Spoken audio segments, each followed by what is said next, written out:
హత్య రాజకీయాలకు ఏపీలో స్థానం లేదని, కత్తి పట్టుకున్న వారు ఆ కత్తితోనే నాశనమవుతారని నారా లోకేష్ అన్నారు. చంద్రబాబు ఏనాడు హత్య రాజకీయాలను ప్రోత్సహించలేదు అని, నీతి నిజాయితీతో ఆయన పనిచేశారు అన్నారు. గుంటూరు జిల్లా మంగళగిరి ఎన్నికల ప్రచారంలో భాగంగా ఇవాళ ఉదయం మొరంపూడి గ్రామంలో నిర్వహించిన రచ్చబండ కార్యక్రమంలో లోకేష్ పాల్గొన్నారు.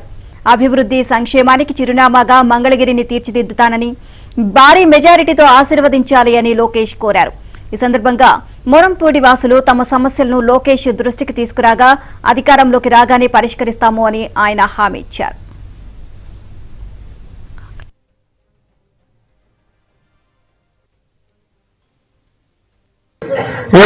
మీరు ఎమ్మెల్యే గారు గెలిపించిందే పని చేసేదానికి, కానీ ఆయన చేసేదంతా ఈ నటన.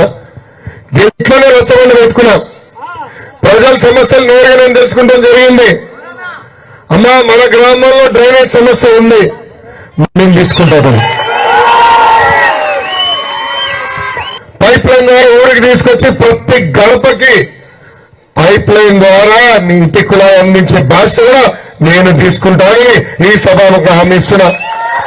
ఆనాడు బాబు గారు చాలా స్పష్టంగా చెప్పారు, బరువు బలిగిన వర్గాలకు ఎలాంటి ఇబ్బంది లేకుండా మా కాపు సోదరులకి రిజర్వేషన్ ఇస్తామని ఇచ్చిన హామీ నిలబెట్టుకునే వ్యక్తి చంద్రబాబు నాయుడు గారు. మీరు పవన్ కళ్యాణ్ గారు అందరూ కలిసి కూటమిగా ఏర్పడి ఇదంతా చేస్తున్నారు కాబట్టి మేమందరం తప్పకుండా మీకు ఓట్లు వేసి మా ఊరందరి చేత మా పక్క ఊర్లతో కుదిరితే మా పక్క ఊర్లతో కూడా వేయించి మిమ్మల్ని గెలిపించుకునే బాధ్యత మాది. మేము మా సొంతంగా కోసం ఏమి అడగం సార్. మా కుర్రోళ్ళు ఎంప్లాయ్మెంట్ లేక చాలా ఇబ్బంది పడుతున్నారు సార్. దయచేసి ఎంప్లాయ్మెంట్ ఒకటి చూడండి. ఇసుక మాఫియా కూడా బాగా జరుగుతుంది సార్, దయచేసి అది మీరు గమనించాలి సార్. ఒకవేళ టీడీపీ వస్తే మీరన్న దళితులకు న్యాయం చేస్తానన్నారు కదా, అది ఎన్ని రోజుల్లో చేస్తారు? పార్టీ వచ్చాక ఎన్ని రోజుల్లో చేస్తారు? మొదటి రోజున చేస్తాం తల్లి, ఎందుకు ఆగుతున్నాను? మొదటి రోజున చేస్తాం.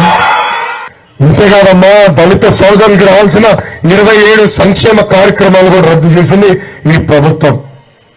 ఇంకెంతమ్మా, 40 రోజులు ఓపిక పట్టండి. తెలుగుదేశం, జనసేన, భారతీయ జనతా పార్టీ ప్రభుత్వం మోస్తుంది. ఆ కుటుంబానికి న్యాయం చేసే బాధ్యత మీ లోకేష్ తీసుకుంటారు. ఆపేసిన సంక్షేమ కార్యక్రమం తిరిగి ప్రారంభించే బాధ్యత కూడా నేను తీసుకుంటామని ఈ సభాముఖంగా నేను మీకు హామీ ఇస్తున్నా.